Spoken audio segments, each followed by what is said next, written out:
Alright guys, welcome back to Sports Gamer HD, welcome back to the Pentagon Challenge Series, where we are now at the African Cup of Nations. Obviously we are now in charge of South Africa, still in charge of the Black Leopards.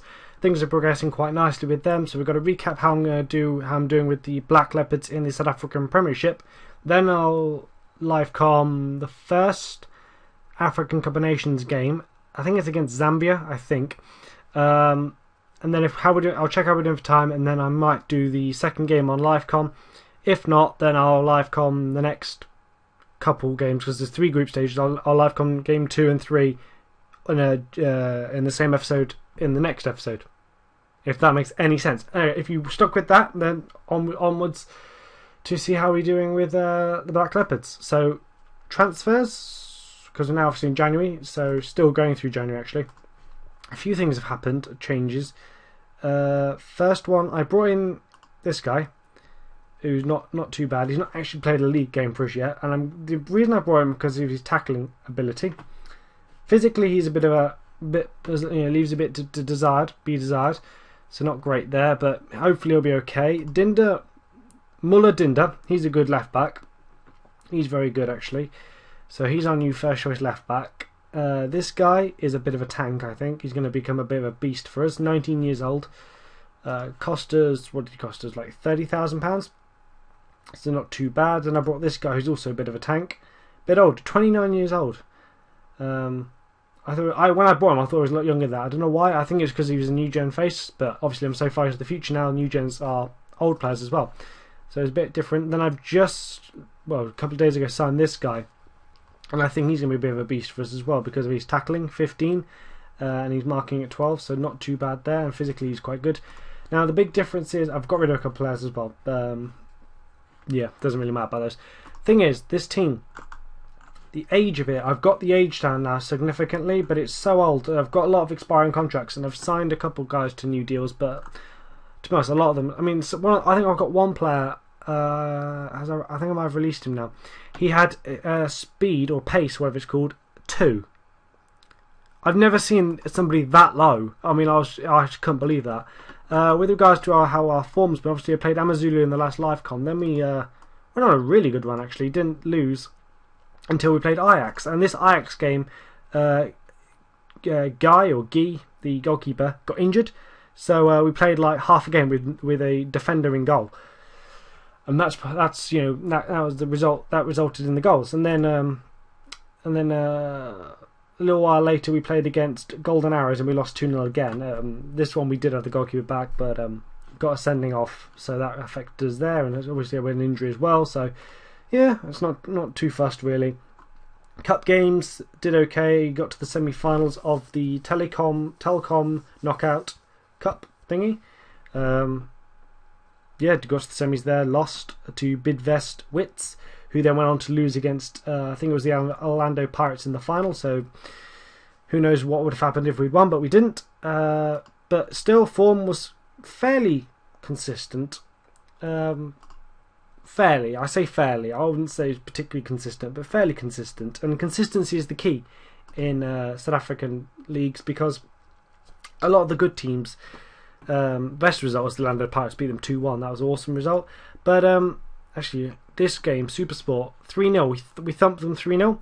Then we lost to them 4-3. We were losing 4-0 at half time or something like that. They looked so good in the game. I only played it about half an hour ago. They were so good in that game.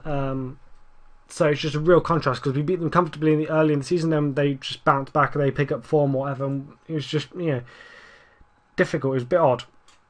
But I've now got to grips with the team. I know my team. I know who's good, who's not now in the league-wise, because now in league position we are currently sitting in 6th, which is not too bad, because if we finish in the top 2, we get a Champions League spot, which is our objective. So 28 points. We are currently 6 points off of finishing in a top 2 space with a game in hand, so we can quite easily still do it. It'll be tough, but we've just beaten Bloom Celtic in our last game, and they're currently in 2nd, so I think we can do it. But I fancy Super Sport to actually get into the top 2 spot, and I think Sundowns are pretty good as well, so it's going to be really difficult for us to actually achieve a top 2 finish. With regards to our Confederations Cup, I think it's called, basically the Europa League of South Africa, it's not started yet. I don't actually know when it starts. I think it starts mid-February. I think. But with regards to South African national team, we played. I don't know where it would have been. I can't bother to work out the dates. Basically, last year we played loads of games. Well, 6 games, and we won all of them. Demolished all those who came before us. The most pleasing game, the surprising game for me actually, was against Bulgaria. We managed to thump them 4-1. And this game was done at half time. I rotated the team at half time because it was done. So really odd to see how things have changed now. Because I don't know what would happen if Bulgaria and South Africa played in real life. Now I don't know. But I'd assume Bulgaria would win because they're the European team, and well, that's what I'm basing my theory on. But it was just odd to see them. It's odd to see us beat them. But because of all our solid form, we are actually currently in the national team 13th in the world. I believe we are 13th in the world. Yeah, so we're doing really well. We're really, really high in the world rankings. With regards to our Cup of Nations, we've got Zambia, Togo, Ghana in our Group A. It's being hosted in Tunisia, and Morocco are currently the hosts. Ghana have already beaten Togo 3-0. Now I think Ghana will obviously be our hardest game, and I think we've got to beat Zambia and Togo. We have to beat those two. And how many go through? Is it just one? Top 2 teams qualify, so we don't even have to win the group. If we can just beat those two, beat Zambia and Togo, we go through. I think that's how it works. I've already picked the team as per usual, just try and keep this time down a little bit. So it's Zambia today. Now I know nothing about Zambia. Is that my guy?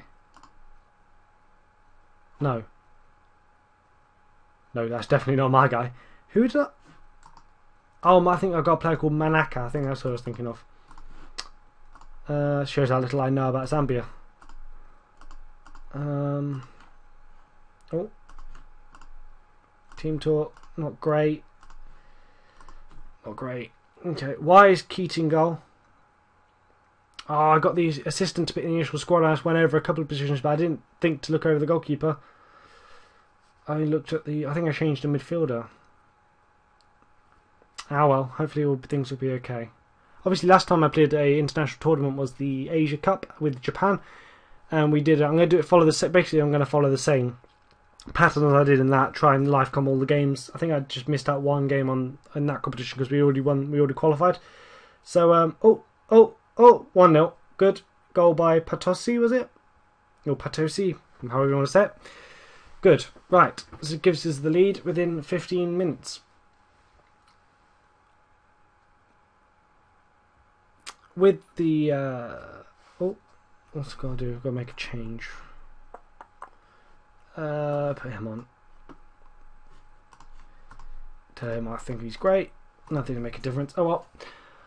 With regards to the Black Leopards, it's a rebuilding. I touched on it earlier. Some of the players are so old, and their physical attributes are just appalling. They just can't play an upbeat, up-tempo tactic. They just can't do it. Some of them, and also, I'm looking to rebuild them, and I'm thinking I'll go for youngsters. Some of these new gens, their physical attributes are just appalling. Some of their technical stuff is really good. As the example with the defender we brought in, whose name escapes me, I think he's from Uganda. The one who's not played, I showed earlier in the episode. Him. Physically, he's appalling, but technically, he's not too bad. 15. I think he's got 15 tackling, really good. But Ranti scored, and it's 2-0. But he's just physically appalling, and that's a trend. There's loads of them like that. It's really difficult to find a free agent new gen. This is. Actually, to be honest, it's any new gen. There's just some of them are physically so bad, and we've now got another injury. That is not good. That is not good, because it's going to potentially be a fairly long tournament, so we need to have all hands to the pump. But things are going very well here. 2-0 against Zambia at half time. Tell them I think they're great, but they can do better. Nope, still nothing. Nothing. Well, that's got to be the most pointless team talk ever. But no reaction's better than a bad reaction, to be honest. So do this. I think he's a left back. So put him on. No. And do that. Put him on. He's not even got a club. This guy, he's not even got a club. What? He's not even a...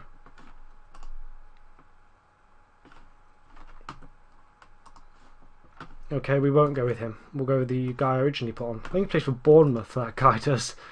So it tells you a lot about the depth players in my squad. The squad players. He plays for Bournemouth, I think it is. On this save. I don't know if he plays for real life. What's going on? I've got 2-3 players coming in from, like, I think an Egyptian, a Tunisian, and I think there was another country. I'm basically buying players from all over Africa, signing them on free agents, because what I've literally done is scout all the African youth teams and just trying to... Mayuka, the Newcastle striker, the one I thought was mine, who really isn't mine. He's a Newcastle striker. He's just scored 2-1. It gets them back into the game.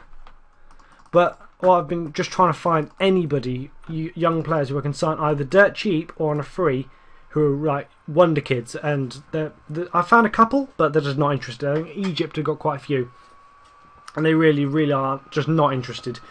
Their transfer, they're like valued at like £10,000, and they're so good, but they just won't even listen to me when I try and open talks. It just goes red all the time. To say they're not interested, which is annoying. Oh, Zulu. Hey, 3-1. That's his 10th goal for South Africa. Good stuff. And I'm yawning.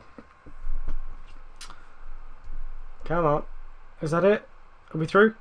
Or won the game, sorry? 3-1? So that means we'll be second because Ghana won 3-0. Oh, clear it. Oh, good lad. This should be it now.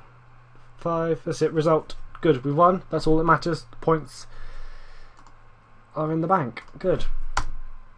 Right. Now what? Now what? Come on. So yeah, we are second because obviously the away goal. The goal against. Okay, I don't care. Do this. Confidence. He's great. Brilliant. Don't care. Massive blow. We'll go with that. Okay. So now we have to play against Togo. How are we doing for time? 12 minutes.